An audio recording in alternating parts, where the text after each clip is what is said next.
Bonjour, c'est Résonance Quantique. Nous sommes ici à Toulouse. C'est notre dernier jour de stage, le 5e jour. Et qui est présent? Frauke, Gérard et Jean-Marc. Bonjour. Bonjour. Gérard, bonjour. Bonjour Jean-Marc. Tu as déjà vécu plusieurs jours de stage ici. Est-ce que tu peux dire un petit peu comment tu es arrivé à ce stage? Qu'est-ce qui t'a intéressé dans cette rencontre physique quantique et spiritualité? Ok. Écoute, c'est une très belle découverte. Moi, au départ, ma motivation est un peu particulière, en fait. Moi, je suis d'abord retraité. J'ai exercé avant les fonctions de directeur financier, puis de dirigeant de PME industrielle. Et depuis quelques années, je m'intéresse à la représentation de l'univers qui est faite par la physique quantique.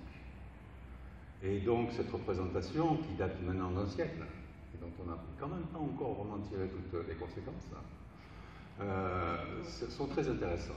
Il y a plusieurs auteurs, alors ce que je vais dire n'est pas absolument partagé par le monde scientifique, mais beaucoup de grands auteurs, beaucoup de grands scientifiques de la physique sont de cet avis.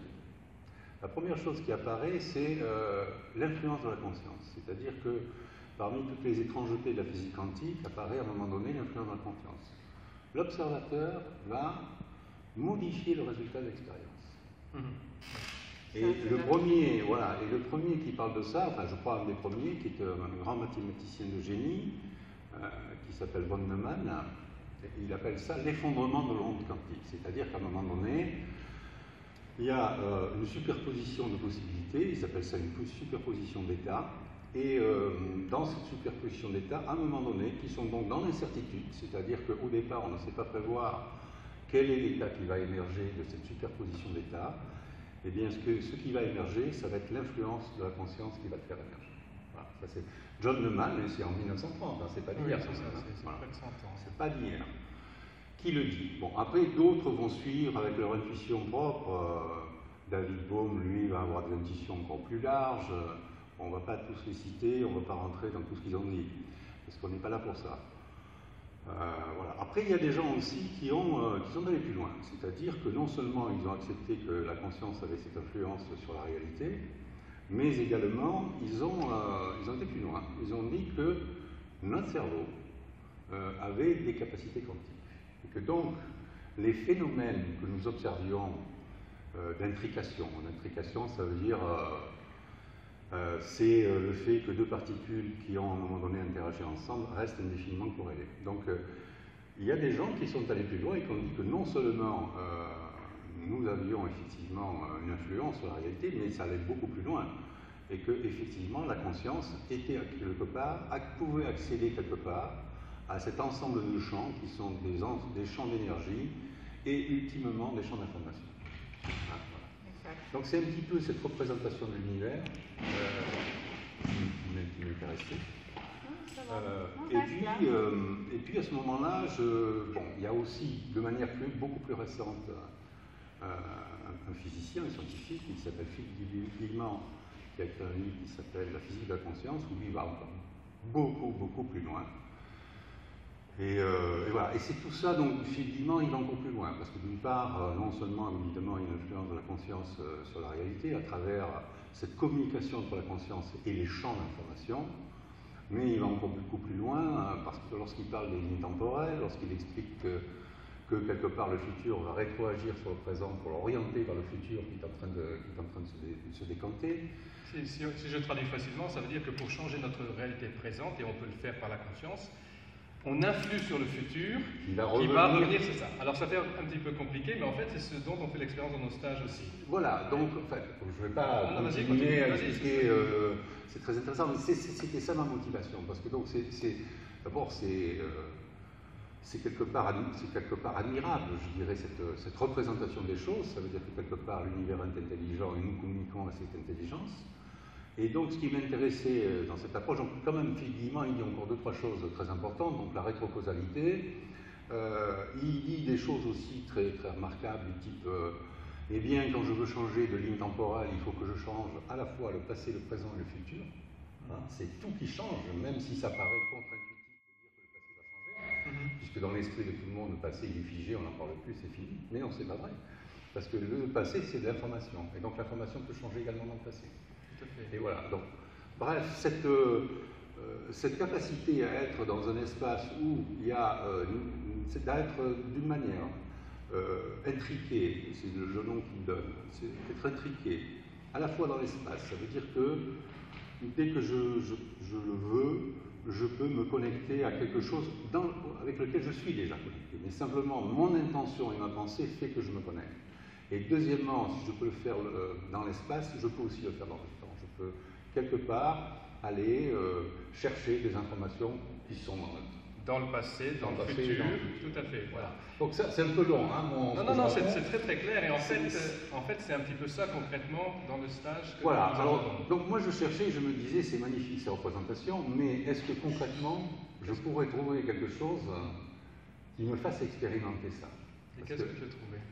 Votre stage. Et de quoi Est-ce que tu peux parler un petit peu des expériences Est-ce que tu as rencontré? Donc, en fait, dans ce stage, effectivement, d'abord, c'est tout à fait incroyable la connexité qu'il y a entre ce que je viens de dire et les différents exercices que vous proposez dans le stage. Hein. Les exercices où, effectivement, on se connecte à ces champs d'information. Pour en faire quoi? Pour en faire beaucoup de choses. Vous, de manière encore plus étonnante, et bien que vous n'ayez pas lu Philippe Guillemont, vous parlez à un moment donné de la ligne temporelle, effectivement, qui est en fait une ligne unique entre le passé, le présent et le futur, et vous nous proposez un module pour aller exercer et utiliser cette ligne temporelle et tenter de la modifier. Voilà, vous dites des choses qui sont absolument parallèles à ce qu'il dit, mais simplement vous nous proposez de les expérimenter. Et c'est ça qui est extraordinaire. Voilà. C'est-à-dire qu'à un moment donné, c'est ce que je cherchais. Je voulais effectivement, indépendamment de toute la partie théorique, indépendamment du fait que aujourd'hui, grâce à Internet, on a toutes ces informations, celui qui veut peut y accéder et les comprendre. Elles sont rédigées, elles sont vulgarisées par des scientifiques et qui nous expliquent de manière claire comment ça fonctionne. Et donc c'est une chance pour nous aujourd'hui, mais indépendamment de ces représentations théoriques, ce qui est intéressant, c'est, même si j'ai l'intuition que c'est vrai, je cherchais quelque chose pour le prouver, non pas le prouver dans le sens scientifique, mais le prouver dans mon fort intérieur. Le vivre, l'expérimenter, personnellement. Voilà. Pour nous c'était aussi, on est venu de cette côté spiritualité, et quand j'ai découvert la physique quantique, c'était vraiment un mariage, et de le pratiquer dans la vie de tous les jours. Et c'est exactement qu'est-ce qu'on fait. Et qu'est-ce qu'on donne, hein? C'est exactement ce que je cherchais. Et on parlait de sentiment de vérité, c'est-à-dire quand on expérimente quelque chose. Et ça me rappelle une affirmation d'un grand philosophe que j'aime beaucoup, qui s'appelle Spinoza, et qui dit la vérité est index d'elle-même. C'est-à-dire que je sais quand je suis dans la vérité.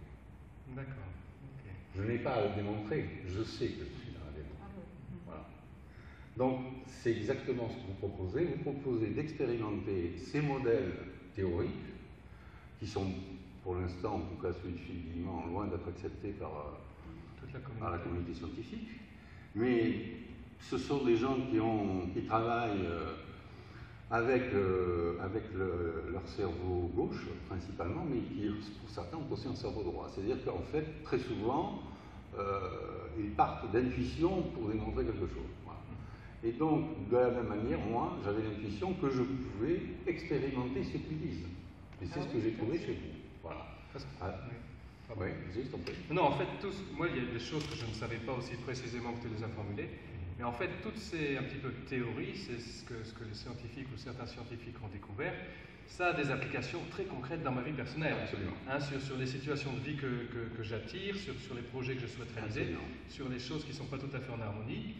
La physique. C'est très concret. Tout à fait, par la conscience. C'est très concret. Si je veux changer d'orientation à un moment donné, de manière importante, c'est-à-dire que, eh bien évidemment, je vais devoir agir sur le futur. Je vais devoir. Par la conscience. Par la conscience, je vais devoir augmenter, comme dit Philippe Guillemont, la densité d'information du futur sur la ligne que je veux pratiquer. C'est ça, c'est à un moment donné, je dois augmenter la densité d'information.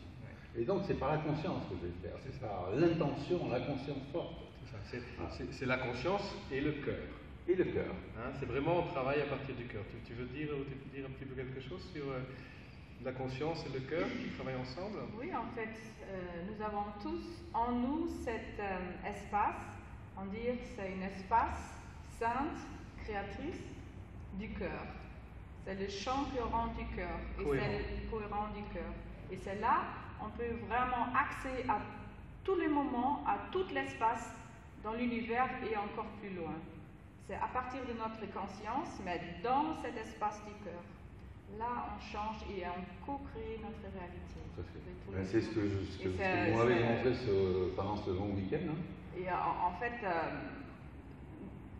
toute notre vie, c'est presque 100% des programmes et des croyances. Et maintenant, par la conscience, et à partir de 2012, c'est vraiment une ouverture totale pour nous de changer premièrement ces croyances sur l'espace-temps. Ce sont seulement les 3 dimensions, mais il y en a encore plus. Et pendant notre stage et les témoignages des participants, c'est chaque fois, on entend des histoires. Quoi? Qu'est-ce que tu as fait? Oh, c'est incroyable! Mais c'est ça, c'est incroyable. Hein? Hier soir, on a fait des exercices et là, je me trouve dans un espace. Oups! Un vacuum. Futur densifie. Voilà, on a densifié un futur hier, on parlera ça dans une autre vidéo, c'est un petit peu complexe. Tout à fait. Voilà. Et donc aussi, il y a la retombée pratique, comme on dit. Donc il y a d'une part cette expérimentation qui est un émerveillement, parce que c'est un émerveillement, quelque part. Ça touche directement notre source, qui est là, chez chacun de nous. Hein, cette source de la lumière, de l'amour et de la vie même. Voilà. Et ça, c'est déjà extraordinaire. Mais après, pour ceux qui souhaitent aussi utiliser pratiquement ces capacités qu'on a tous. Parce qu'en fait, ce qui ressort de ça, c'est que c'est pas un don, on a tous ces capacités. On a tous ce potentiel. On a tous ce potentiel. Simplement, on ne développe pas, on n'utilise pas, etc. Mais on l'a tous. Donc évidemment, c'est un potentiel dans lequel on sait mettre par moment le mental de côté. C'est ce que dit Foucault à l'instant. C'est-à-dire que quand j'arrive à me mettre dans le champ du cœur, c'est-à-dire que quelque part, mon mental est un petit peu de côté et arrête de bombarder mon cerveau d'idées. Voilà. Donc je suis quelque part centré sur moi-même et à ce moment-là je peux faire des choses. Et je peux accéder à ces informations de champ. Et ces informations, je peux les utiliser de manière pratique. C'est-à-dire, voilà, je me sens vraiment, je suis dans une période de déprime et il y a tout un certain nombre de choses qui me contraignent. Donc j'ai des émotions très fortes. Qu'est-ce que je peux faire pour améliorer ma situation? Donc, je peux pratiquer de l'auto-guérison. Je peux aider d'autres qui sont dans la même situation de la même manière. Ça veut dire que je peux le faire sur moi-même ou je peux le faire sur d'autres. Et aussi à distance. Et je peux le faire évidemment à distance. Dans le quantique. Et dans la distance, je peux le faire à distance et je peux le faire dans le temps. Donc tout ça, c'est merveilleux. Voilà. C'est merveilleux. Merci Gérard. Merci beaucoup Gérard. Merci. On va avoir une autre 5e jour ensemble et avec les participants qui sont en train de venir. Merci, à une prochaine fois, résonancequantique.com. Merci, au revoir.